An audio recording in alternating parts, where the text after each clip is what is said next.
সুপ্রিয় দর্শক, স্বাগত জানাচ্ছি আইএফআইসি নিবেদিত এই সময়ে। আমি রাইসুল হক চৌধুরী আপনাদের সঙ্গে আছি। এই অনুষ্ঠানে আমরা মূলত সমসাময়িক বিভিন্ন বিষয় নিয়ে আলোচনা করি। আজ আমরা আলোচনা করব কেমন ছিল অন্তর্বর্তী সরকারের 18 মাস, এনসিপির জুলাই সনদ স্বাক্ষর এবং সংসদ সদস্যদের শপথ গ্রহণ এবং মন্ত্রিসভা এবং কার্যকর বিরোধী দল, এই সব কিছু নিয়ে। এই বিষয়গুলো নিয়ে আলোচনা করার জন্য আজ আমরা স্টুডিওতে আমন্ত্রণ জানাচ্ছি দুজন অতিথিকে। আমরা চলুন তাদের সাথে পরিচিত হয়ে নিই। আমাদের সাথে আছেন ডক্টর এ.কে.এম. মতিনুর রহমান, রাজনৈতিক বিশ্লেষক ও অধ্যাপক, ইসলামী বিশ্ববিদ্যালয় কুষ্টিয়া, এবং আছেন জয়নাল আবেদিন শিশির, যুগ্ম সদস্য সচিব, এনসিপি। আপনাদের দুজনকে স্বাগত জানাচ্ছি আমাদের আজকের আয়োজনে। Thank you. প্রধান উপদেষ্টা আজ জাতির উদ্দেশ্যে তার বিদায়ী ভাষণ দিয়েছেন এবং সেখানে তিনি একটি কথা বলেছেন যে অন্তর্বর্তী সরকারের সবচেয়ে বড় অর্জন হচ্ছে জুলাই সনদ। এই জুলাই সনদ যখন স্বাক্ষর হয় তখন রাজনৈতিক দলগুলো স্বাক্ষর করলো, এনসিপি সে সময় স্বাক্ষর করেনি, এবং তিনটি বিষয়কে তারা প্রাধান্য দিয়ে বলেছেন যে এই তিনটি কারণে হচ্ছে আমরা স্বাক্ষর করছি না। এর মধ্যে বড় একটি বিষয় ছিল হাবর যদি জয়যুক্ত হয় সেখানে নোট অফ ডিসেন্টের কার্যকারিতা থাকবে না। এবং আজকে নাহিদ ইসলাম স্বাক্ষর পরবর্তী সংবাদ সম্মেলনে একটি কথা বলেছেন যে সে সময় স্বাক্ষর করা হয়নি যে আইনগত ভিত্তি নিশ্চিত না হলে এই স্বাক্ষরে আসলে কোনো ধরনের কোনো মূল্য বা থাকে না, এই ধরনের বিষয়গুলো এসেছে, এবং নোট অফ ডিসেন্ট আসলে কখনোই সিদ্ধান্তের অংশ হতে পারে না। এতদিন পর একেবারে অন্তর্বর্তী সরকারের শেষ দিনে এসে এনসিপির এই জুলাই সনদের স্বাক্ষর, এটা কি অবস্থার পরিবর্তন নাকি রাজনৈতিক কৌশল? ধন্যবাদ রাইসুল ভাই আপনাকে এবং আমার সহ আলোচককে। দেখেন, জুলাই সনদ নিয়ে যদি একদম শুরু থেকে শুরু করেন, দেখবেন 5 আগস্ট যখন স্বৈরাচার এবং ফ্যাসিস্ট শেখ হাসিনা পালিয়ে যায় বাংলাদেশ থেকে, তখন কিন্তু 7 আগস্ট বিএনপি নয়াপল্টনে একটি সমাবেশ করে। ওই সমাবেশ থেকে বিএনপির মহাসচিব মির্জা ফখরুল ইসলাম আলমগীর সাহেব উনি প্রকাশ্য ঘোষণা করে যে 3 মাসের মধ্যে নির্বাচন দিতে হবে। ওই 3 মাসে যে উনি যে ঘোষণা করে বা দাবিটা করে, এই দাবির প্রেক্ষিতে বাংলাদেশের রেজিস্টার্ড আনরেজিস্টার্ড 63টা দল ছিল বিএনপির সাথে মিত্র, ইনক্লুডিং জামাত ইসলামীও, কেউ কিন্তু বিরোধিতা করেনি। তার মানে সবাই সম্মতি ছিল 3 মাসে ইলেকশন হলো, কোনো সমস্যা নাই। একমাত্র বাদ সাধলাম আমরা। এখন আমরা কারা? আমরা মানে কিন্তু এনসিপি না, তখন এনসিপি সকল জুলাই যোদ্ধা ছাত্র জনতা। এখন আমরা মনে করলাম যে না, রাষ্ট্রের একটি মৌলিক সংস্কার দরকার, এই রাষ্ট্রের কাঠামোগত সমস্যা রয়েছে, এখানে ফেসিস্ট তৈরি হয়, শুধুমাত্র ক্ষমতা হস্তান্তরের জন্য আমরা একটা নির্বাচন চাইতে পারি না। ওই সময় থেকে আজকে পর্যন্ত জুলাই সনদের যত আলাপ আয়োজন দেখছেন, মনে করতে পারেন এটা জুলাই যোদ্ধাদের অবদান, আমাদের অবদান। আমি জুলাই যোদ্ধাদের একজন নগণ্য কর্মী। তো এখন আজকে যে কথা বলা হচ্ছিল অনেকে, যে এনসিপি কেন সনদ স্বাক্ষর করে নাই, জুলাই করে, ক্রেডিটবাজি করে, তাদের জন্য আমরা বলি, দেখেন, যখন আমাদেরকে বললো যে তোমরা সনদের স্বাক্ষর করো, আমরা দেখলাম এই সনদের স্বাক্ষর করাটা হচ্ছে অনেকটা সাদা কাগজের মতো। মানে এটা কিভাবে এক্সিকিউশন হবে, এক্সিকিউশন প্রসেসটা কি, আবার যদি গণভোটে এটা পাস না হয়, এটা সংসদে পাস হচ্ছে না, আবার সকল কিছুর আপনার বলা হচ্ছে যে সংসদে কার্যকর হবে। তাইলে আমরা দেখলাম যদি এটা গণভোটে পাস না হয়, তাহলে আলটিমেটলি এটা কোনোভাবেই কার্যকর হচ্ছে না, ভিত্তি থাকছে না, আইনি ভিত্তি থাকছে না। আজকে যাতে আমরা বলতে পারি এই যে 75% জনগণ জুলাই সনদের পক্ষে, জুলাইয়ের পক্ষে রায় দিয়ে দিয়েছে, তার মানে এটা এখন কার্যকর হয়ে গেছে। এই জন্য আমরা মনে করলাম, আমরা মূলত উদ্দেশ্য হচ্ছে শতভাগ কার্যকারিতা নিশ্চিত করার জন্য আমরা সেটা করি নাই। কারণ আমরা মনে করি যে 2000 ছাত্র জনতার যে রক্তের ঋণ, এটা আমাদের শোধ করার দায় আছে, এই দায় আমাদের। কারণ বেশিরভাগ শহীদ হচ্ছে আমাদের সমবয়সী, আমাদের বন্ধু। তো আমরা এই জন্য এটা নিশ্চিত করার জন্যই আমরা সময় ক্ষেপণ করেছি। ইনশাল্লাহ আমরা জয়যুক্ত হয়েছি। এখানে দেখেন, আজকে আমাদের বন্ধু দল বা প্রতিযোগী দল, আমরা প্রতিদ্বন্দ্বী বলি না বিএনপির কখনো, কারণ বিএনপি তো আমাদের জুলাই যোদ্ধাই, তারা আজকে দাবি উঠেছে যে সংবিধান অনুযায়ী সব কিছু শপথ হবে। অথচ জুলাই সনদে বলা আছে শপথ হবে 2টা, একটা হবে সংবিধান সংস্কার পর্ষদের, আরেকটা হবে মানে যারা নির্বাচিত এমপিদের। জি। কিন্তু এখন বিএনপি কুতর্ক উঠাচ্ছে যে মানে সংবিধানে ওইটা লিপিবদ্ধ নাই, সংবিধান সংস্কার পরিষদের ব্যাপারটা। আপনি যদি জুলাই গণভোটের এই ম্যান্ডেটকে যদি আপনি সম্মান জানান, তাহলে আপনার এই প্রশ্নই থাকে না। দ্বিতীয়ত হচ্ছে, বিএনপি কিন্তু সম্মান জানিয়ে কিন্তু তাদের বেশ কিছু আপত্তির বিষয় কিন্তু আমি আলোচনার সময়ই জানিয়েছিল। আমি আপনাকে বলি, বিএনপি তার দলীয় ইশতেহার কখনো বাংলাদেশের জনগণের ম্যান্ডেটের বাইরে বড়, ম্যান্ডেট থেকে বড় কিছু হতে পারে না। মানুষ 75% ম্যান্ডেট দিয়ে দিয়েছে না জুলাই সনদের পক্ষে, সেটাই তো বড়। তার থেকে বড় ম্যান্ডেট হচ্ছে 2000 ছাত্র জনতার রক্ত, এর উপরে কোনো ম্যান্ডেট নাই। গণভোট বলেন, দলীয় ইশতেহার বলেন, সংবিধান বলেন, এগুলোর থেকেও সবচেয়ে বড় ম্যান্ডেট হচ্ছে আমাদের 2000 ছাত্র জনতার রক্ত। এই রক্তকে আপনি অস্বীকার করতে পারবেন না। এটা হচ্ছে সবচেয়ে সহি ম্যান্ডেট। সুতরাং ওই ম্যান্ডেটের কারণে যে আমরা একটা ইলেকশন পেলাম, যেটা 2029 সালে হওয়ার কথা ছিল, এইটুকু তো কৃতজ্ঞতাবোধ আমাদের থাকতে হবে ওই রক্তের ম্যান্ডেটটা। তা আমরা বিএনপিকে বলবো, যদি এই ধরনের কোনো চিন্তা আপনাদের ভিতরে আসে, আমরা মনে করবো এগুলো শয়তানের ওয়াসওয়াসা, এর থেকে ফিরে আসেন, দেশ গঠন করেন, যে প্রতিশ্রুতি আগে দিয়েছেন, জুলাইদের শহীদের রক্তদের কথা চিন্তা করেন। শহীদ আনাসের চিঠিটা গতকালকে আমাদের আহ্বায়ক তারেক রহমান সাহেবকে হস্তান্তর করছেন। শহীদের আনাসের যে চিঠিটা, যে দেশ স্বাধীন করার জন্য তার মা থেকে সে বিদায় নিয়েছে, যে দেশ স্বাধীনের জন্য আমি শহীদ হয়ে যাচ্ছি। এগুলো ভাবতে হবে, এর থেকে বড় ম্যান্ডেট আর নাই। বিএনপি অবশ্যই তাদের বিভিন্ন সময় তাদের চেয়ারম্যান এবং তাদের দলের নেতারা যখন বক্তব্য রেখেছেন, জুলাই যোদ্ধাদের প্রতি তাদের সর্বোপরি শ্রদ্ধা রেখে হচ্ছে কথা বলেছেন। যে আপত্তিগুলো আমি জানতে চাচ্ছি আপনার কাছে, যে আপত্তিগুলো তারা জানিয়েছেন, সেই বিষয়ে যদি বিএনপি তাদের অবস্থানে অনড় থাকে, তাহলে এনসিপির ভূমিকাটা আসলে কি হবে? আমরা শুনেন, আমরা মনে করি দেশের জনগণ এবং জুলাইয়ের যে শহীদ, তাদের কাছে আমাদের দায় আছে। বিএনপির কাছে আমাদের কোনো দায় নাই, জামাতের কাছে দায় নাই, বা কোনো বাংলাদেশে কোনো বাকওয়াস বুদ্ধিজীবীর কাছে আমাদের দায় নাই, বা কোনো পরাশক্তি আঞ্চলিক প্রতিবেশীর কাছে আমাদের দায় নাই। আমাদের দায় আছে শহীদের রক্তের প্রতি এবং জনগণের ম্যান্ডেটের প্রতি। সুতরাং আমাদের ম্যান্ডেট ছিল যে জুলাই সনদ কার্যকর হবে, এখানে দুটা শপথ হবে। এই সনদ মানে সংবিধান সংস্কার পরিষদের শপথ হবে। দ্বিতীয়ত হচ্ছে, আমাদের যে কথা ছিল যে দলীয় প্রধান সরকার প্রধান হতে পারবেন না, রাষ্ট্রের স্বায়ত্তশাসিত প্রতিষ্ঠানগুলোতে একটা আলাদা বডি থাকবে, সব প্রধানমন্ত্রী দিবেন না। এই যে আমাদের মৌলিক পরিবর্তনগুলো, তারপরে উচ্চকক্ষ হচ্ছে পিআর হবে, মানে উচ্চকক্ষে পিআর হবে, মহিলা এমপিদের মতো আসন ভিত্তিক হবে না। এগুলো ছিল আমাদের মৌলিক জিনিস। এগুলো যদি এখন বিএনপি নাই মানে, তাহলে তো আমরা 3 মাস আগে ইলেকশন করতে মানে 3 মাসের মধ্যে ইলেকশন করতে পারতাম। তাহলে আমরা এই 2 বছর ধরে বা 1.5 বছর ধরে এই উপদেষ্টা পরিষদ কেন পারলাম, এই সময়টা কেন কিল করলাম? তাহলে আমাদের কি অর্জন হলো এগুলো যদি নাই মানি আমরা? আমাদের আসলে কি অর্জন হলো, আমি একটু ডক্টর এ কে মতিনুর রহমান স্যারের কাছে একটু ফিরতে চাই। যেমনটি জয়নাল আবেদীন শিশির বলল যে আমাদের কি অর্জন হলো, জুলাই সনদ কার্যকরের বিষয়টি আসলো। এনসিপির এই স্বাক্ষরের মধ্য দিয়ে আসলে বাংলাদেশের রাজনীতিতে তারা আসলে কি ধরনের বার্তা দিতে চেয়েছে, এবং যে বার্তাটি তারা দিতে চেয়েছে সেটি আসলে যারা সরকার গঠন করছে সেই জায়গায় আসলে কতটুকু সহযোগিতা পাবে বলে আপনার কাছে মনে হয়? ধন্যবাদ রাইসুল আপনাকে এবং সম্মানিত সহ-আলোচক, আর যারা এই অনুষ্ঠানটি দেখছেন সবাইকে শুভেচ্ছা এবং সালাম জানাচ্ছি। শিশির সাহেব যে কথাটা বললেন যে আমাদের কি অর্জন, আমি তো মনে করি অর্জন অনেক। মানে অর্জনের তালিকা যদি এখানে লিপিবদ্ধ করা হয়, তাহলে আমি মনে করি অনেক অর্জন হয়েছে। সে অর্জনের ভিতরে স্বাধীন বাংলাদেশ না, বাংলাদেশ স্বাধীন হয়েছে 1971 সালেই। আমরা ফ্যাসিস্ট মুক্ত বাংলাদেশ পেয়েছি এবং বাংলাদেশের যে রাষ্ট্র কাঠামো, সেই রাষ্ট্র কাঠামোর অনেকগুলো গুরুত্বপূর্ণ জায়গায় সংস্কারের ক্ষেত্রে রাজনৈতিক দলগুলো ঐক্যমত পোষণ করেছে। বিশেষ করে বড় রাজনৈতিক দল হিসেবে বিএনপি অনেকগুলো জায়গায় ঐক্যমত পোষণ করেছে। তার আগে একটু উল্লেখ করতে চাই, সেটা হচ্ছে 2023 সালে এই 31 দফা রাষ্ট্র কাঠামো মেরামতের ঘোষণা কিন্তু বিএনপি দিয়েছে। তখন তো ফ্যাসিস্ট ছিল বাংলাদেশে, ফ্যাসিস্ট থাকা অবস্থায় দিয়েছে, অন্য কোনো রাজনৈতিক দল দিয়েছে বলে আমার জানা নাই। তো সেটিকে কেন্দ্র করে পরবর্তীতে জুলাই অগাস্ট যে অভ্যুত্থান, সেই অভ্যুত্থানের মধ্য দিয়ে ফ্যাসিস্ট বিদায় নিয়েছে।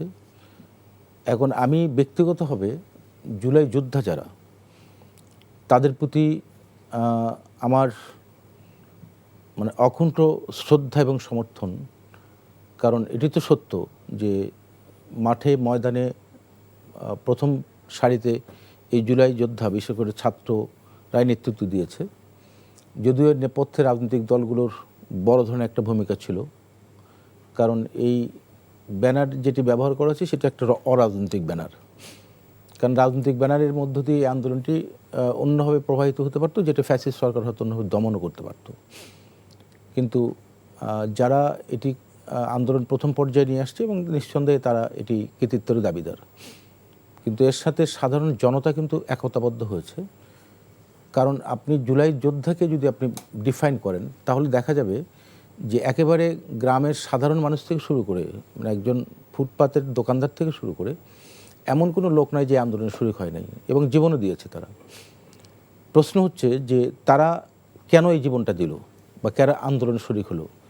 তার মানে বিগত 17 বছর মানুষ আসলে কথা বলতে পারে নাই, তার মতামত প্রকাশ করতে পারে নাই, তার অধিকারগুলো মানে ভুলণ্ঠিত ছিল।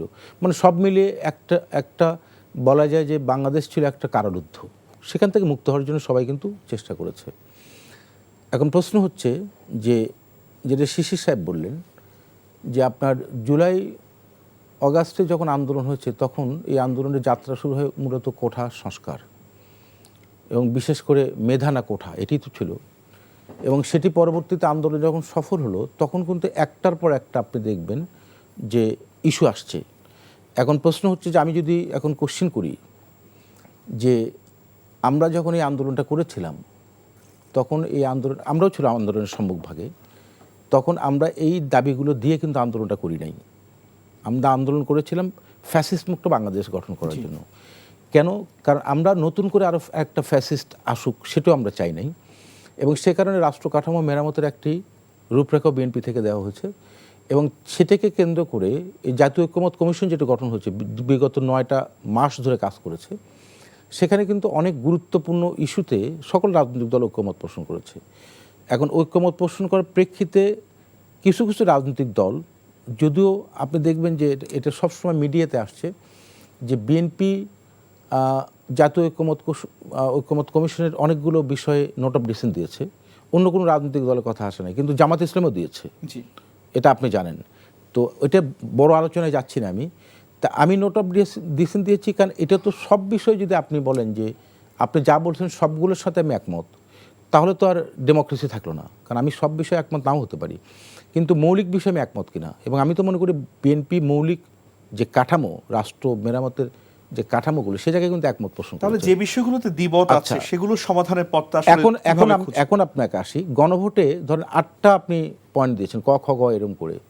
আমি 4টে তো ঐক্যমত পোষণ করেছি। একটাতে জাতীয় সনদ, যেটা জুলাই সনদ, যেখানে আমি স্বাক্ষর করেছি, এবং যেটা শিশির সাহেব বললেন নোট অফ ডিসেন্টের আসলে কোনো অপশন থাকার কথা না। কারণ আমি সাংগঠনিকভাবে একটা সংগঠন যখন গঠনতন্ত্র চলে তখন আপনার মতামত আপনি দিতে পারেন। যদি 10 জনের মধ্যে 9 জন একদিকে হয়, আপনি একটা বলতে পারেন যে এটি সংখ্যাগরিষ্ঠের মতামত হয়েছে। আর আমি বললাম যে আমি এই বক্তব্যের সাথে একমত নয়, এবং সেটি সুস্পষ্ট ব্যাখ্যা দিলাম কেন একমত নয়। আপনি সঞ্চালক হিসেবে আসলে নিরপেক্ষ রোল প্লে করছেন না, সে কারণে আমি বললাম যে আমি এই প্রোগ্রামগুলোতে অংশগ্রহণ করব না। এটা আমি যুক্তি দেখাইছি। কোশ্চিন হচ্ছে যে সবগুলো যদি আমরা একমতই হয়ে যাই তাহলে তো রাজনৈতিক দলগুলোর ভিতরে রাজনৈতিক দলের তো এক একটা মানে কৌশল থাকবে, এক একটা ইস্যু থাকবে, তার একটা পরিকল্পনা থাকবে। কিন্তু আমি দেখব যে দিন শেষে আমি মৌলিক জায়গাগুলোতে রাষ্ট্র কাঠামোর ক্ষেত্রে একমত হয়েছি কিনা। বিএনপি একমত হয়েছে। এখন আপনি হানা ভোটের যে অপশনটা দিয়েছেন, ধরেন 8টার ভেতরে 4টে আমি ঐক্যমত পোষণ করেছি, 4টে আমি করি নাই। এখন এখানে আপনি বলছেন হ্যাঁ অথবা না, আপনি কিন্তু অন্য কোনো অপশন নেই। হ্যাঁ দিলে পাস হয়ে যাচ্ছে, আর না দিলে পাস হবে না, কিন্তু হ্যাঁ পাস হয়েছে। এখন কোশ্চিন হচ্ছে যে ওর ভিতরে যে আরও কিছু কিছু জিনিস যেগুলো বিএনপি, আমার জানা মতে বিএনপির এই ঐক্যমত কমিশনে যিনি মূল ভূমিকা পালন করেছেন স্থায়ী কমিটির সদস্য সালাউদ্দিন আহমেদ, উনি বলেছেন যে আমরা যেগুলো দিয়েছি ঠিক যখন এটি ফাইনাল করা হচ্ছে ওই জুলাই সনদটি, সেখানে অনেকগুলো বিষয় যেগুলো হয়তো তারা বলেনি সেগুলো লিপিবদ্ধ করা হচ্ছে। এনিওয়ে, তারপরও আমি মনে করি যে এই ত্রয়োদশ জাতীয় সংসদ নির্বাচনে বিএনপির চেয়ারম্যান জনাব তারেক রহমান কিন্তু প্রকাশ্যে মানে ডে 1 থেকে মহাসচিব বলেছেন, সালাউদ্দিন সাহেব বলেছেন, এবং তারেক রহমান নিজে বলেছেন বিএনপির চেয়ারম্যান হ্যাঁ ভোটের পক্ষে, যদিও এটা নিয়ে আপনার জনমনে একটা বিভ্রান্তি তৈরি করার চেষ্টা করা হচ্ছে। এটা গেল একটা অংশ। আরেকটি জিনিস হচ্ছে বিএনপি 3 মাসের মধ্যে নির্বাচন চেয়েছে। বিএনপি 3 মাসের জন্য না, বিএনপি তো বিগত 17 বছর আন্দোলন করেছে এবং সুষ্ঠু নিরপেক্ষ নির্বাচনের জন্যই আন্দোলন করেছে, এবং সেই আন্দোলন করতে গিয়ে অসংখ্য বিএনপির নেতাকর্মী কিন্তু গুম হয়েছে, খুন হয়েছে, মামলা খেয়েছে। এটা তো দিবালোকের মতো সত্য। এত নির্যাতিত মাজলুম রাজনৈতিক দল এনসিপি তো যারা তারাও কিন্তু না, নির্যাতনের না শিকার না হয়েছে। এটা হয়েছে, আমি বলছি না হয় না, অফকোর্স হয়েছে, আমি সেটা প্রারম্ভে বলেছি, কিন্তু 17টা বছর তো তারা হয়েছে। এখন আপনি যুক্তি দেখেন যে আপনি তো বালুর ট্রাক সরাতে পারেন নাই, এটা এই কথাগুলো বলা হয় না। এখন কোশ্চেন হচ্ছে যে সময়টা বালুর ট্রাক সরাতে পারে নাই, যে সময় বিএনপি আন্দোলন করেছে, তখন তো আর এই এনসিপি বা অন্য কেউ আন্দোলনে শরিক হয় নাই। কিন্তু পক্ষ থেকে কিন্তু একটা জিনিস বারবার হচ্ছে, না, আমি ওনারা এটা একটু বলছেন আমি যে আসলে এটা একটু শেষ করি। সরকার প্রধান এবং দলীয় প্রধান এই যে রাজনীতির যে একটা বিকেন্দ্রীকরণ, রাজনীতির যে একটা ভিন্ন ধারা তৈরি করা, এই বিষয়টিকে ওনারা হচ্ছে বারবার তুলে আনার চেষ্টা করছে। আসলে আমি এখানে একটা কথা বলি, সেটা হচ্ছে কি, আপনি লক্ষ্য করেন যে একটা ব্যক্তি দুটো জায়গায় দায়িত্ব পালন করলে বলা হচ্ছে যে এটি এক ধরনের ফ্যাসিজমের তৈরি হয়। আপনি যদি একটা ব্যক্তি একটারই দায়িত্ব পালন করে সেটা যদি সঠিকভাবে পালিত না হয়, তাতেও ফ্যাসিজম তৈরি হতে পারে। অর্থাৎ আপনাকে দেখতে হবে যে ব্যক্তি তার যে অ্যাক্টিভিটিসটা রাষ্ট্র পরিচালনায়, সেটা যদি রুল অফ লটাকে প্রতিষ্ঠিত করা হয়, তাহলে কিন্তু একাধিক দায়িত্ব যদি থাকে, আমি কিন্তু ডিফেন্ড করছি না, বাট আমি ব্যাখ্যাটা করছি এভাবেই যে একাধিক দায়িত্ব যদি আপনি পালন করেন, আপনি যদি সেটি রুল অফ লটাকে কার্যকর না করেন, গুড গভর্নেন্সকে যদি এনশিওর না করেন, এবং কারাপশনকে যদি আপনি নিবৃত্ত করার পদক্ষেপ না নেন, তাহলে আপনি একটা দায়িত্ব পালন করলে ফ্যাসিজম হতে পারে। এনিওয়ে, তারপরও তো আপনি আমার যতটুকু ধারণা, বিএনপি নিশ্চয়ই এই বিষয়টা নিয়ে, এই যে একই ব্যক্তি আপনার কি বলা যায় প্রধানমন্ত্রী এবং সরকার প্রধান। মতিউর রহমান, আমরা যে বিষয়টি নিয়ে আলোচনা ছিলাম ৭০ অনুচ্ছেদ এবং জুলাই সনদ। আচ্ছা, আমি ওটা শেষ করতে পারিনি। সেটা হচ্ছে, দেখুন ৭০ অনুচ্ছেদ যেটি এই জুলাই সনদে আসছে, এটি কিন্তু বিএনপি অনেক আগেই বলেছে, অর্থাৎ আস্থা ভোট এবং অর্থ বিল, এই দুটি ছাড়া ফ্রড ক্রস করতে পারবে। তার মানে কতটা চ্যালেঞ্জিং সাহসিকতার পরিচয় বিএনপি তখন দিয়েছে। আরেকটু হচ্ছে যে প্রধানমন্ত্রী পরপর 2বার, কারণ আপনি সম্ভাবনাময় একটা রাজনৈতিক দল যিনি রাষ্ট্র ক্ষমতায় যেতে পারেন, এই সম্ভাবনা ছিল, যেটা বাস্তবায়িত হয়েছে। তো এরপরও কিন্তু এই সিদ্ধান্তগুলো বিএনপির পক্ষ থেকে নেওয়া হয়েছে, তার মানে এটা একটা বড় চ্যালেঞ্জ তারা নিয়েছে হাতে। অর্থাৎ সৎ উদ্দেশ্য এবং আন্তরিকতা ছাড়া তো এটা হতে পারতো না। এখন ধরেন বিএনপির জায়গায় যদি অন্য কোনো রাজনৈতিক দল থাকতো, যদি মনে করতো তারা রাষ্ট্র ক্ষমতা যাবে, এই সিদ্ধান্তগুলো তাদের পক্ষে কতটুকু নেওয়া সম্ভব হতো আমি জানি না। আর আরেকটি জিনিস হচ্ছে, জুলাই সনদে শেষমেশ এনসিপি স্বাক্ষর করেছে, আমি ব্যক্তিগতভাবে এটাকে অভিনন্দন জানাই, সাধুবাদ জানাই যে ফাইনালি স্বাক্ষর হয়েছে। যদিও এই স্বাক্ষর নিয়ে আরও অনেকগুলো রাজনৈতিক দল তো বিভিন্ন ধরনের মানে আপনার তাল বাহানা করেছে, কিন্তু ফাইনালি স্বাক্ষর হয়েছে, সেটা নিয়ে তারাও রিয়াকশন দিয়েছে। তারা তো তাদের যৌক্তিক ব্যাখ্যাও কিন্তু তারা দিয়েছে যে তারা আসলে স্বাক্ষরটা শুধুমাত্র একটা বলতে গেলে সাদা কাগজের মতো করেই ওনারা দেখিয়েছেন।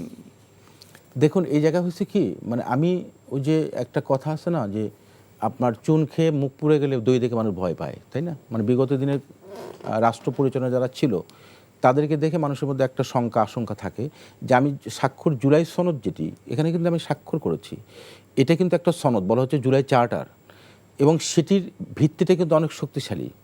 কারণ আমি এটা স্বাক্ষর করার পর আমি অস্বীকার করবো আমি স্বাক্ষর করি নাই, বিষয়টা কিন্তু এটা মনে করার কোনো কারণ নেই। কিন্তু এই সংখ্যাটা হচ্ছে বিগত ফ্যাসিস্ট সরকারের সময় মনে করছে যে রাষ্ট্র কাঠামো এরকম ছিল, সুতরাং এটা হতে পারে আশঙ্কা থেকে। কিন্তু আমার মনে হয় না যে আজকে, আমি এই কথায় দ্ব্যর্থহীনভাবে বলতে চাই যে বিএনপি যে কমিটমেন্টগুলো দিয়েছে, এবং আমার ধারণা প্রত্যেকটি কমিটমেন্ট বিএনপি সেটা অক্ষুণ্ণ রাখবে, যেটা আমরা তো জনাব তারেক রহমানের তার বক্তব্যের মধ্য দিয়ে দেখছি। দেখুন, আজকে আপনি দেখেন যে রাজনৈতিক সংস্কৃতিটা কোন জায়গায় গিয়ে দাঁড়িয়েছে।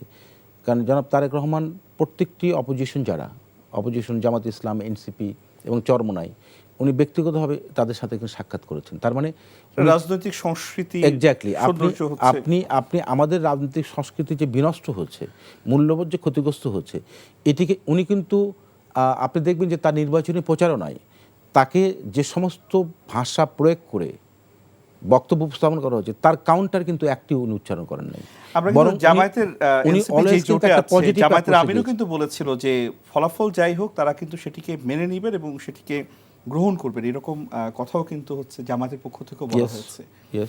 আমরা রাষ্ট্র ব্যবস্থা নিয়ে আপনি কিন্তু এটা বলেছেন, কিন্তু আপনি দেখেন যে পরবর্তীতে দেখা গেলো যে নির্বাচনের দিন তার পরপর 3টে প্রেস কনফারেন্স করেছেন এবং এক একটি প্রেস কনফারেন্সে এক এক ধরনের স্টেটমেন্ট দিয়েছেন, মানে একটা নির্দিষ্ট জায়গাতে তারা কিন্তু স্ট্যান্ড করেন নাই এবং ফাইনালি তারা অনেকগুলো এলিগেশনের কথা বলেছেন।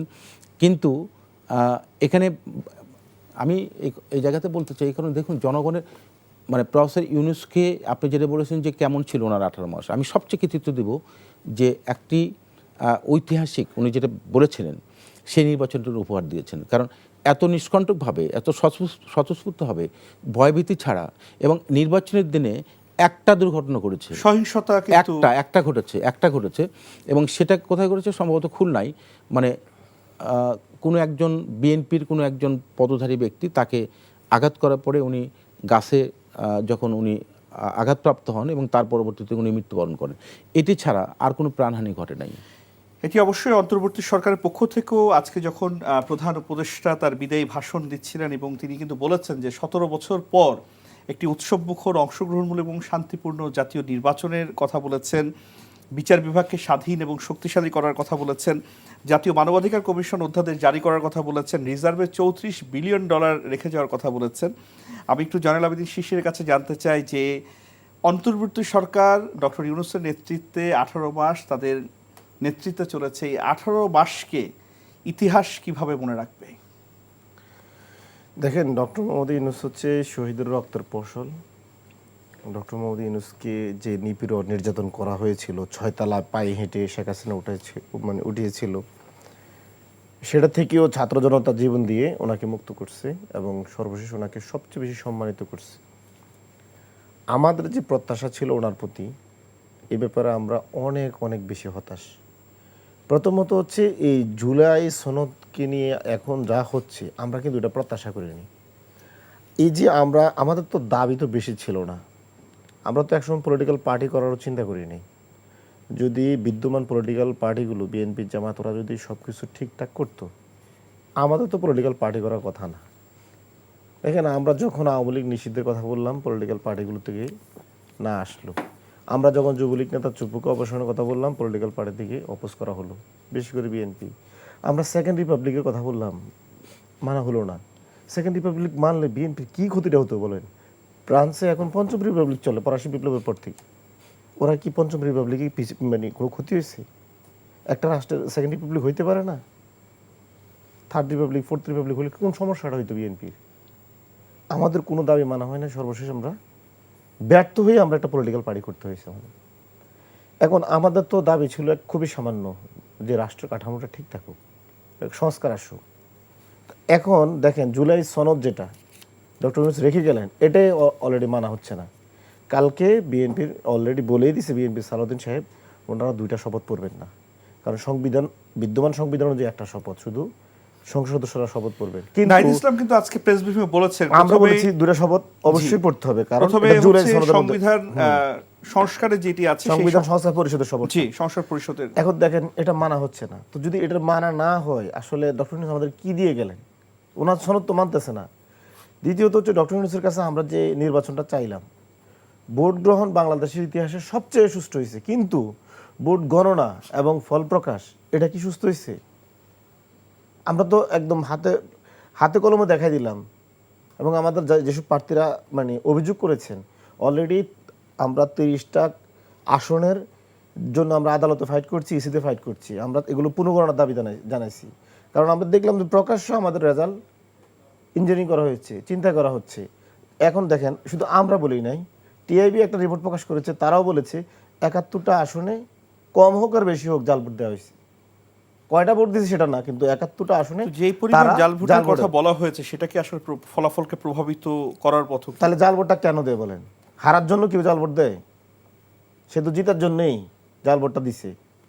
তো এখন জাল ভোট দেওয়ার উদ্দেশ্যটা হচ্ছে অপরপক্ষকে হারানো। আপনার এনসিপি এবং জামায়াত জোটের পক্ষ থেকেও অভিযোগ করা হয়েছে, আবার বিএনপির জোট থেকেও কিন্তু অভিযোগ করা হয়েছে যে কারচুপি হয়েছে। হ্যাঁ, আমরা তো ওপেন ডিক্লেয়ার করছি যে স্যার একটা কথা বললো না, কারচুপিটা মানে অভিযোগের তীরটা আসলে কার দিয়ে? কারণ কোনো রাজনৈতিক সরকার তো এখন নির্বাচন পরিচালনা করছে না। আমি একটা কথা বলি, শুনেন, আপনি কারচুপির তীরটা কার দিকে দিতে পারবেন একটা আপনার কনফার্ম করে দেখেন। বিগত 1.5 বছর আপনি কোথাও দেখছেন এনসিপি বিএনপির উপর হামলা করছে, জামাত বিএনপির উপর হামলা করছে বেশিরভাগ? দেখবেন বিএনপি বিগত 1.5 বছরে যত ভায়োলেন্স করছে বিএনপি, টোটাল বাংলাদেশের ভায়োলেন্সের 91% করছে বিএনপি। আমাদের কথা না, টিআইবির প্রতিবেদনে, এটা ডাটা সায়েন্স, তারা ডাটা কালেকশন করে এটা তারা এই রেজাল্টটা পাইছে। দলীয় কোন্দলে বিএনপি 234 জন খুন হয়েছে। জামাতের তো দলীয় কোন্দলে খুন হয় নাই, এনসিপিরও খুন হয় নাই, বা এনসিপি জামাতের সংঘর্ষ হয় নাই, এনসিপির সাথে বিএনপির সংঘর্ষ হয় নাই। মানে যেটা হচ্ছে আগে অ্যাটাক করা। আপনি কি নির্বাচন দিন কোথাও পাইছেন যে এনসিপি বিএনপির কোথাও অ্যাটাক করে বিএনপির কেন্দ্র দখল করে নিচ্ছে? কোথাও দেখছেন? এখানে তো আপনি দেখছেন বিগত 1.5 বছর ধরে ওনারাই মারমুখী, ওনারাই দখল করছেন, এবং কারচুপি করলে ওনাদেরই করছেন। এবং ওনারা এই যে আলবার্ট বান্দুরার একটা 1.5 বছর থেকে যদি এই অভিযোগগুলো থাকে, তাহলে এনসিপি কেন আগে থেকে আরো শক্ত অবস্থান নেয়নি এর বিরুদ্ধে? আমি আপনার বলি, শক্ত অবস্থান আমরা তো চাইছি রাষ্ট্রযন্ত্র এখানে নিরপেক্ষ আচরণ করব। রাষ্ট্রযন্ত্রের ব্যাপারে আমরা শুরু থেকে বলেছি যে বিএনপির দিকে হেলে গেছে, ঝুঁকে গেছে, এই অভিযোগগুলো ইসির ব্যাপারেও বলেছি। আমাদের কথাই তো এখন বাস্তবতায় পরিণত হলো। আমরা তো হতাশ হইলাম।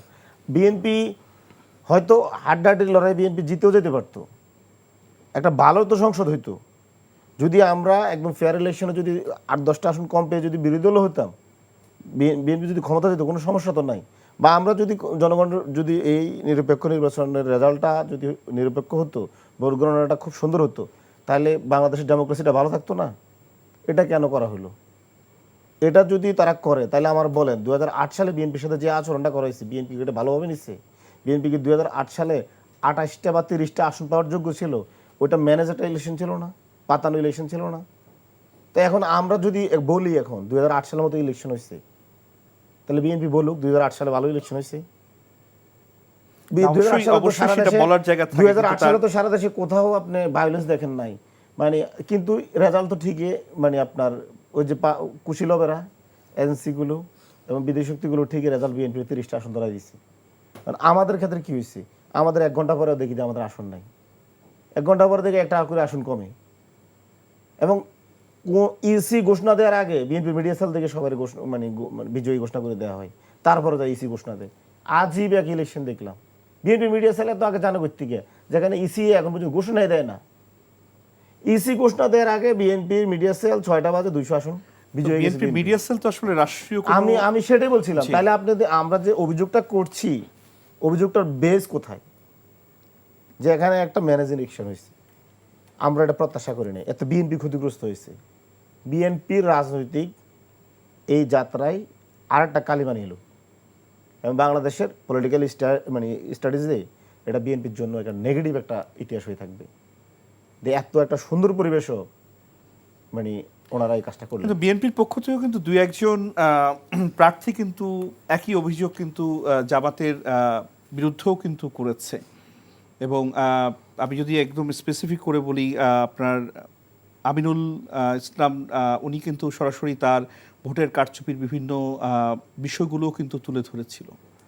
আমি আপনাকে বলি, বিএনপি যারা অভিযোগগুলো করছে তারা তো আদালতে গেছে, আমরা তো আদালতে গেছি। এখন আমরা দেখবো আদালত কি সিদ্ধান্ত নেয়। আদালত যদি দেখি এখনও নিরপেক্ষতার মানে প্রশ্নে সে আপোষ করে, তাহলে আমরা রাজপথে যাব। কারণ আমাদের তো আর কোথাও যাওয়ার জায়গা নাই, পথ একটাই, সেটা হচ্ছে সামনে রাজপথ। এখন আমরা আজকে দেখেন আপনি সারাটা দেশে বিএনপি আমাদের উপর হামলা করছে, তারা তো বিজয়ী হয়েছে, যেভাবে হোক হয়েছে। তো আমরা তো চাইলাম সবাই মিলে একটা দেশটা গঠন করি, 5 বছর অন্তত পক্ষে দেশটা একটা শান্তির মধ্যে থাকুক, নন ভায়োলেন্ট একটা মানে অবস্থা থাকুক। কিন্তু তারা কি করলো? সরাসরি হামলা করছে। শাপলাগুলিতে ভোট দেওয়ার জন্য মানুষকে মানে র্যাপের মানে দর্শন অভিযোগ আসতেছে, মানে আপনার দলীয় বিএনপির স্বতন্ত্র প্রার্থী 3 জন খুন করে ফেলছে। তো এখন এটা তো বিএনপি করতেছে, কারণ আমরা তো তোকে থামাইতে পারতেছি না।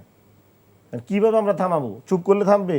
কখনো তো থামতেছে না, 1.5 বছর থামে নাই, এখন আমরা বাধ্য হয়ে রাজপথে গেছি।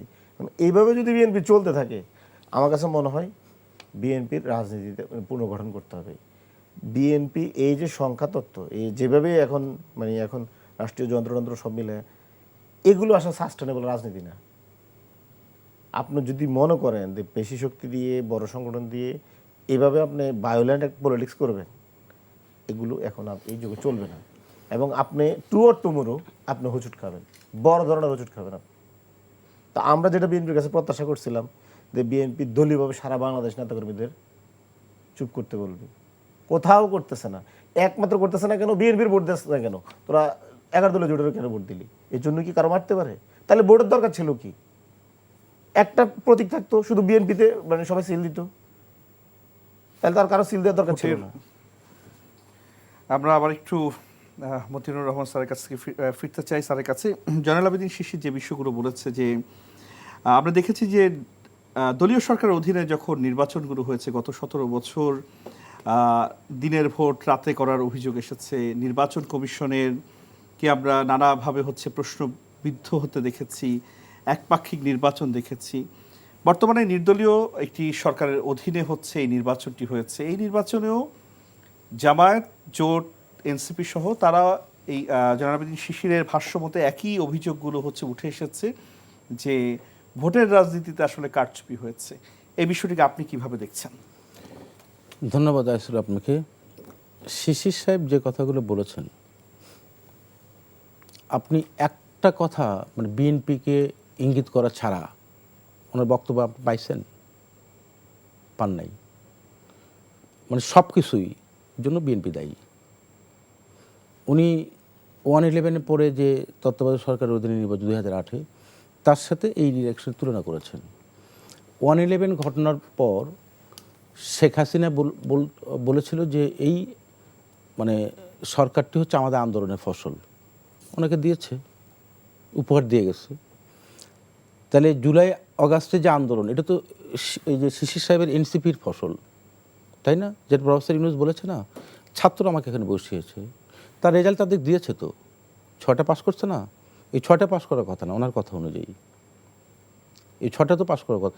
আপনি একটা কথা তার কাছ থেকে পজিটিভ পেয়েছেন যে বিএনপি সরকার ছিল এই ইলেকশনের দায়িত্বে? ছিল না তো। টোটাল প্রশাসন বিএনপির এগেনস্টে তৈরি করা।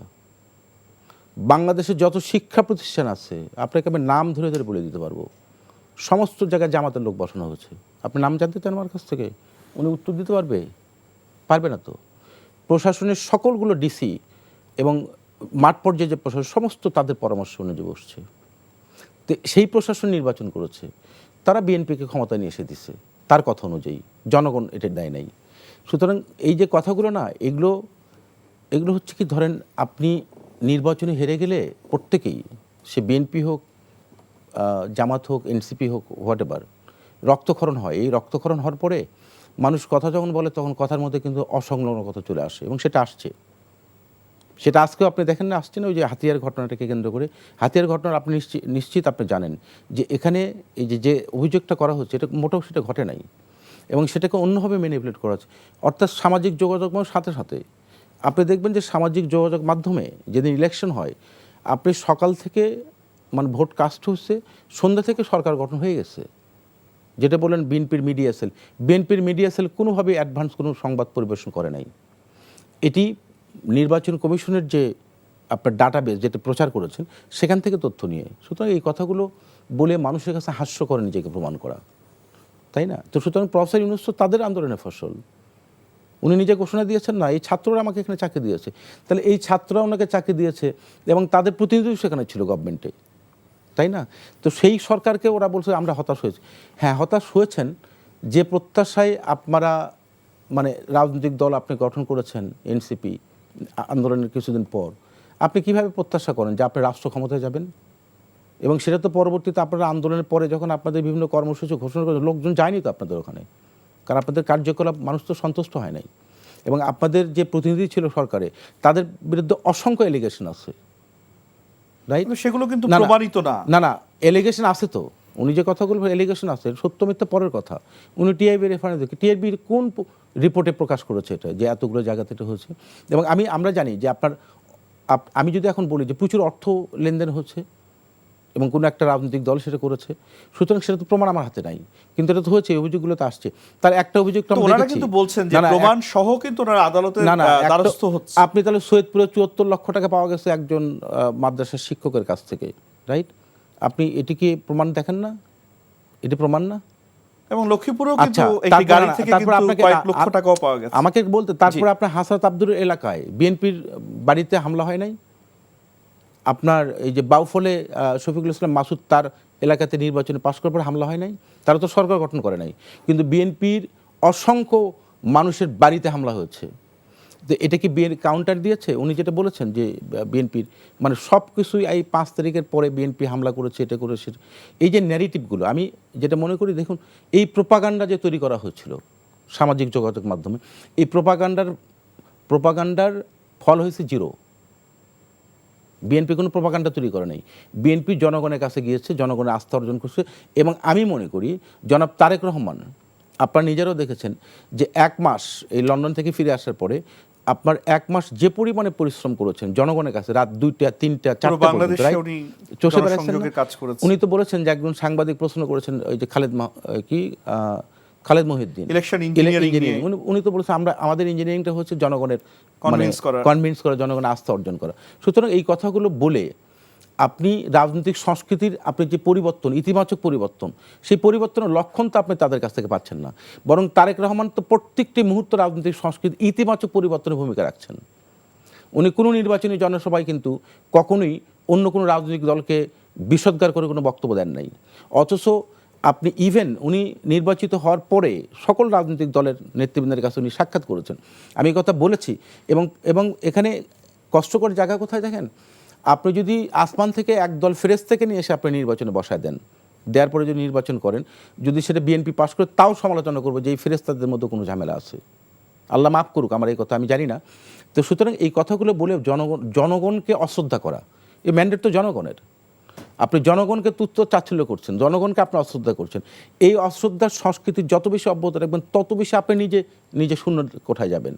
সুতরাং আমি মনে করি যে এই জায়গা থেকে আমাদের বের হতে হবে, এবং বের হওয়ার আমাদের প্রত্যেকের রাজনৈতিক দল, নট অনলি আমি অপোজিশন হিসেবে তারা, ইভেন বিএনপির ক্ষেত্রে আমি বলবো, বিএনপি যে দৃষ্টান্তগুলো স্থাপন করছেন, এটি আগামী দিনে আরও ইতিবাচক দৃষ্টান্ত স্থাপন করবেন, যাতে বাংলাদেশের, আমি মনে করি না ছোট বড় রাজনৈতিক যত দল আছে, প্রত্যেকটি রাজনৈতিক দলের ভিতরে সহিষ্ণুতা, সহমর্মিতা এবং একে অপরকে শ্রদ্ধা করে, এটা হওয়া উচিত।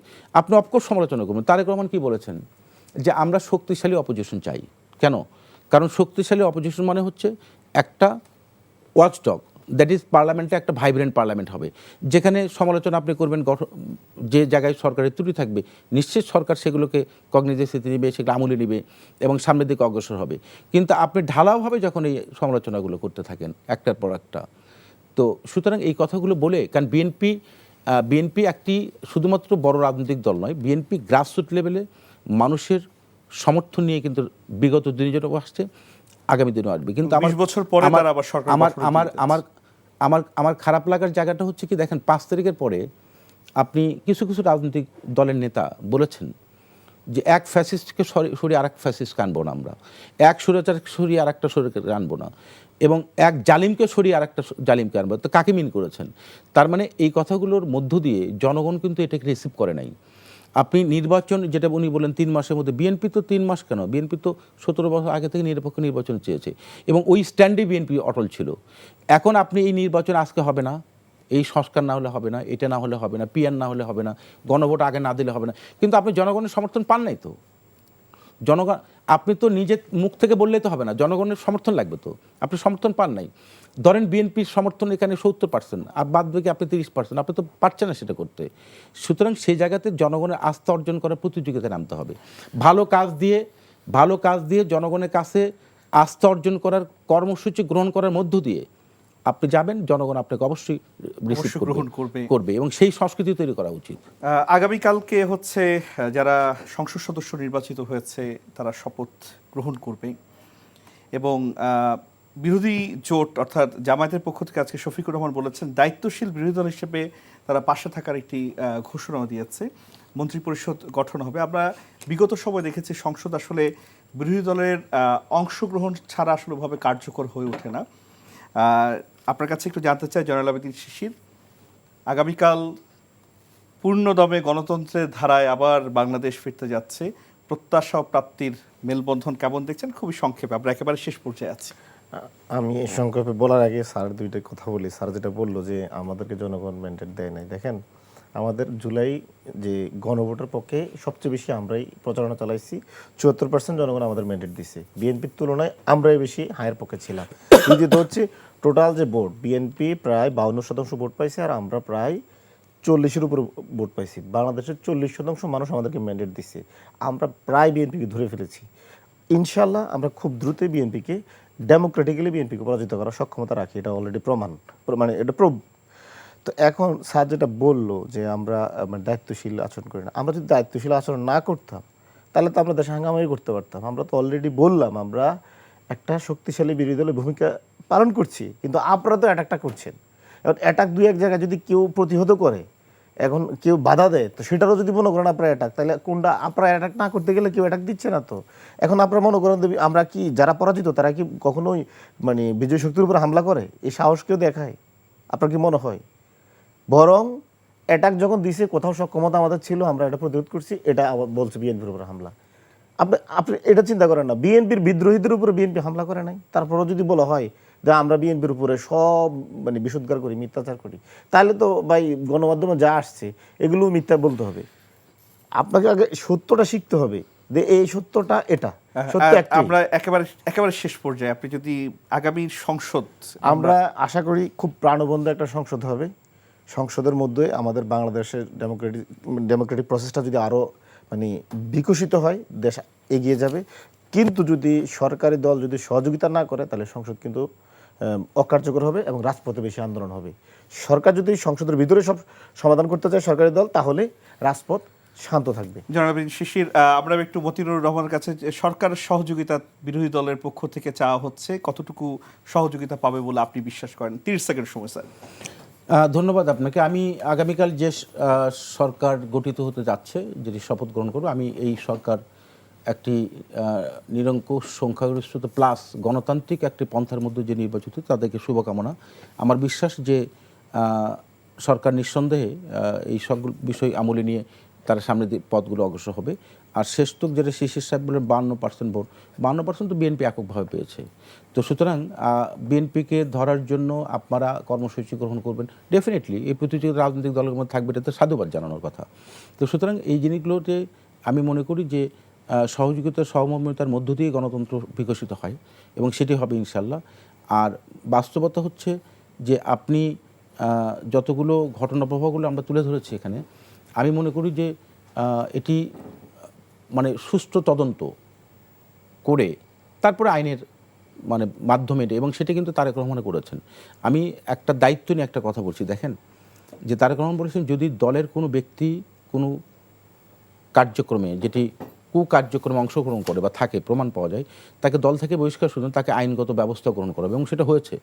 মূল কথা হচ্ছে যে এটি আমরা যেন সকল রাজনৈতিক দল সেটাকে মনে রাখি, আমরা যেন ইনিয়ে বিনিয়ে এটাকে ছাপাই না গাওয়ার চেষ্টা করি। আমার মনে হয় না যে তারেক রহমান এই জায়গাগুলোতে ছাপাই গাবেন, কিন্তু আমরা দেখেছি যে ইনিয়ে বিনিয়ে কখনো বলা হচ্ছে এটা আসলে আমাদের দলের লোক না, এই সৎ সাহসটি একমাত্র বিএনপি দেখিয়েছে। আমরা সেই প্রত্যাশা করছি যে সরকারি দল এবং বিরোধী দলের সাংসদদের আলোচনায় প্রাণবন্ত হবে সংসদ, এবং আমরা যে স্বপ্ন দেখছি একটা উন্নত বাংলাদেশে, সেই পথে আমরা আগাবো। জয়নাল আবেদীন শিশির এবং doctor A K M. Matinur Rahman sir, আপনাদের দুজনকে ধন্যবাদ জানাচ্ছি আমাদের আজকের আলোচনায় যুক্ত হওয়ার জন্য। দর্শক, আপনারা এতক্ষণ দেখছিলেন আইএফএসি নিবেদিত এই সময়। আজকের মতো বিদায় নিচ্ছি। সবাই ভালো থাকবেন, সুস্থ থাকবেন। শুভরাত্রি।